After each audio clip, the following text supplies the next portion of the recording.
Ada seorang teman-teman sekalian, sedikit saya sisipkan kisah di sini, mengagetkan dunia kedokteran di Timur Tengah. Seorang pengusaha, Masya Allah, punya keluarga yang sangat besar. Dia berpoligami, punya istri yang 4, kemudian anaknya banyak, harta kerbanya banyak. Perusahaan yang dia tanggung itu lebih dari 20 perusahaan di bawah naungan dia. Orang kaya raya, mampu. Subhanallah, satu waktu di umur 63 tahun dia datang periksa ke dokter, dia ngerasa nggak enak, sesak nafas. Waktu di foto di ronsen, tiba-tiba dokter yang foto itu kaget. Waktu selesai di ronsen, dia katakan, mana tadi pasien yang di ronsen? Mana pasien tadi? Pasien ini masih duduk di depan. Pastikan pasien ini cari di ruang kematian. Nggak mungkin, secara ronsen sudah tidak bisa. Jantungnya tidak berdetak. Orang ini tidak berdetak jantungnya. Subhanallah, pada saat dicek ternyata tidak berdetak betul. Ditanya mana, dokter ini tidak percaya. Dia teriak, dia mengatakan ada orang mati baru di ronsen tapi bernafas, gitu kan. Dia panggil telepon teman-teman spesialisnya, kemudian ditelepon datang. Kemudian dikasihlah gambar tersebut kepada temannya mengatakan, mana jenazah ini? Kata temannya, yang dokter yang foto pertama, ini bukan jenazah, ini orang yang lagi duduk.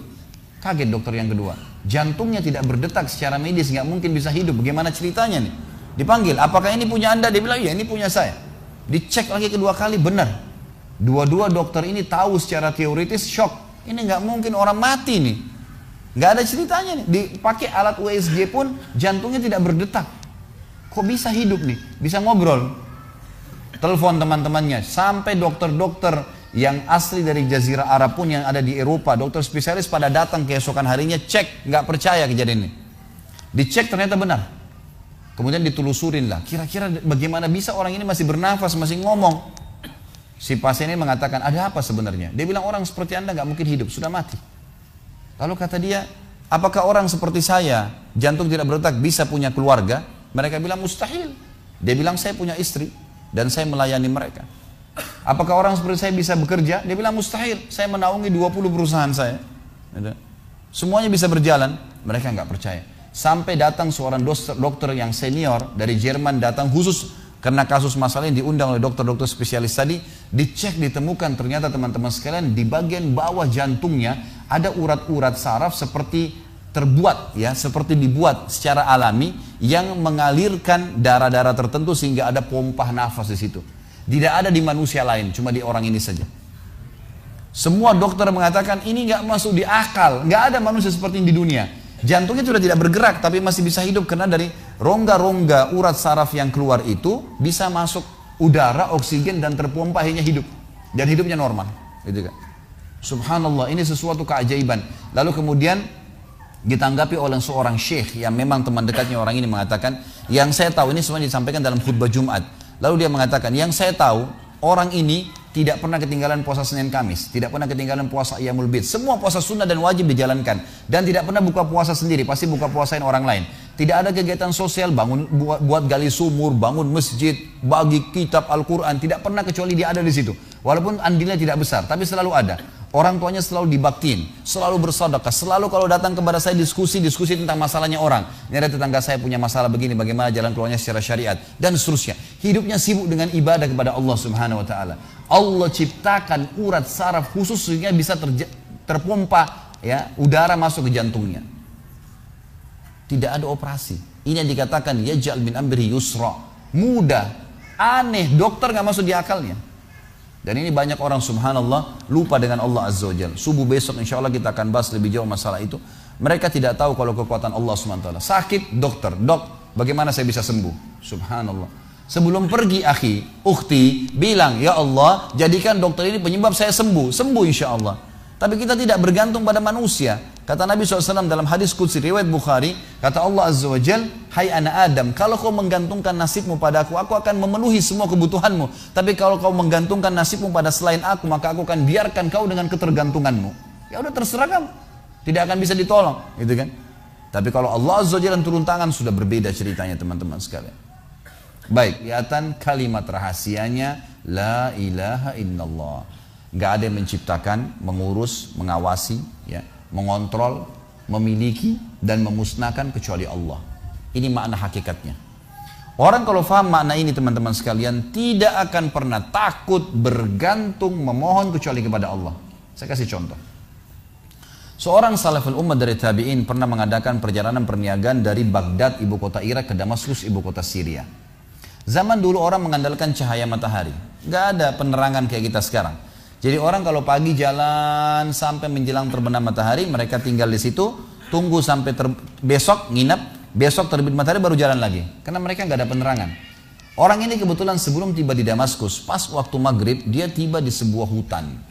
Hutan ini lebat, gelap, ya. Bayangkan kalau anda di posisi ini gelap, di hutan sendirian, nggak ada orang-orang. Dan hutan ini liar, gelap sekali. Maka dia terpaksa nginap, tunggu besok, terbit matahari baru bisa jalan. Kalau dia keluar juga jadi kacau, kemana-mana jalannya, gitu kan. Maka dia pun wudhu, dia sholat maghrib isya jamak qasar layaknya seorang musafir, lalu dia coba istirahat, tertidur. Di awal malam, kalau kita sekarang sekitar jam 11 malam, dia bangun ingin sholat tahajud. Dia cerita tentang dirinya, ulama angkat kisah ini dalam buku-buku akidah tentang masalah hubungan seorang hamba dengan Allah Azza wa Jalla. Yang terjadi teman-teman sekalian, pada saat dia sholat, dia bilang, selesai saya 2 rakaat pertama, saya ingin berdiri ke rakaat tahajud selanjutnya, tiba-tiba saja, di depan mata saya ada seekor harimau meraung dengan keras, siap menerkam saya. Dan kedengaran dari suara harimau dia kelaparan. Saya waktu itu berpikir, kalau saya lari, pasti saya bisa ditangkap oleh harimau ini. Dia lebih cepat, lebih kuat, gitu kan? Dan matanya lebih tajam. Apalagi ini lokasi memang tempat dia hidup. Saya tidak bisa buat apa-apa. Maka dia bilang tiba-tiba saya teringat dengan Tuhan Allah Azza wa Jalla. Lalu saya berkata pada harimau tersebut. Dia berkata, wahai harimau, kalau seandainya Allah yang telah menciptakan kamu dan saya, ya, mengutusmu untuk memakanku, aku tidak akan melawan. Nah, sudah takdirnya. Tapi kalau kau datang untuk mengganggu ibadahku dengannya, bukan karena perintah Allah, maka kau akan minta kepadanya Allah Azza wa Jalla untuk mematikanmu. Tiba-tiba dikatakan dalam kisah ini, orang saleh ini bercerita, harimau tersebut menundukkan pandangan matanya meninggalkan saya, tidak jadi memangsanya.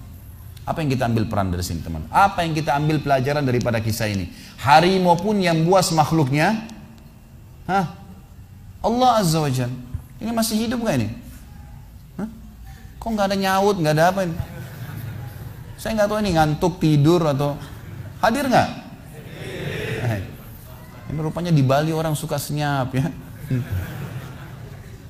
Jadi ternyata Allah Subhanahu wa Ta'ala menciptakan semuanya, teman-teman sekalian. Ular kah, harimau kah, apa saja.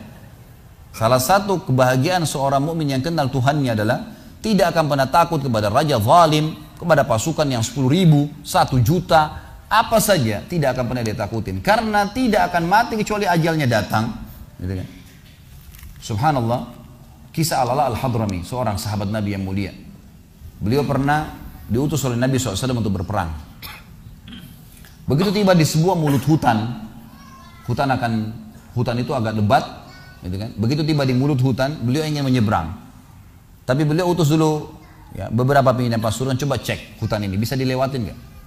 Mereka kecek, setelah ngecek, Gebali mengatakan, wahai Amir, pemimpin nggak bisa lewatin. Ini hutan terlalu lebat, juga kita tidak tahu di mana jalan keluarnya, penuh dengan hewan-hewan buas. Kalau anda paksakan lewat, pasukan anda akan habis.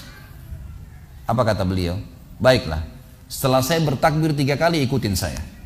Maka beliau pun mendekatkan kudanya lalu berkata, berteriak dengan suara keras, wahai semua yang ada di dalam hutan ini, yang mendengarkan suara saya atau tidak mendengarkan suara saya, kalian tahu kami siapa? Kami adalah utusan Rasulullah SAW berperang di jalan Allah. Maka mudahkanlah jalan kami untuk keluar dari hutan ini. Dalam riwayat ini dikatakan dan yang disaksikan oleh para sahabat, hewan-hewan yang biasa saling memangsa, kayak harimau sama rusa, gitu kan, serigala sama kelinci, semuanya bersebelahan, saling bersatu, berdempetan untuk menunjukkan jalan keluar pasukan mujahidin, sampai mereka keluar tidak digigit 1 orang pun. Kekuatan keyakinan kepada Allah Azza wa Jalla ini luar biasa. Kisah yang unik yang lain adalah surat Umar bin Khattab kepada sungai Nil. Pernah Amr bin As radhiyallahu anhu, sahabatnya waktu masuk ke Mesir, begitu beliau dinobatkan jadi gubernur, baru minggu pertama, baru pekan pertama, tiba-tiba air sungai Nil, air sungai hilang, habis. Ini bukan musim kemarau ini, habis, hilang tiba-tiba. Lalu Amr bin As panggil pimpinan-pimpinan orang suku Kipti, orang asli Mesir, datang semua, yang sudah masuk Islam tentunya. Ditanya oleh Amr bin As, apa yang terjadi nih, sungai Nil kok bisa begini? Dia bilang, wahai Amir, wahai Gubernur, ini sudah sering terjadi begini. Ini setiap tahun begini. Lalu kata Amr bin As, apa yang kalian lakukan? Kami selalu melempar tumbal, lempar sapi, lempar kambing, dan yang paling cepat airnya keluar kalau kami lempar tumbal anak gadis. Dari mulut sungai Nil dilempar ke bawah, diikat, begitu jatuh, kebentur kepalanya, keluar darah. Begitu netes darah langsung keluar air. Kata Amr bin As, demi Allah ini nggak ada dalam Islam. Dari mana ini? Saya akan tulis surat kepada Amir Mu'minin Umar bin Khattab. Kirim surat. Begitu tiba tangan Umar bin Khattab, Umar mengatakan, wahai Amr bin As, ini balasan surat saya dan bacakan surat saya kepada sungai Nil. Suratnya.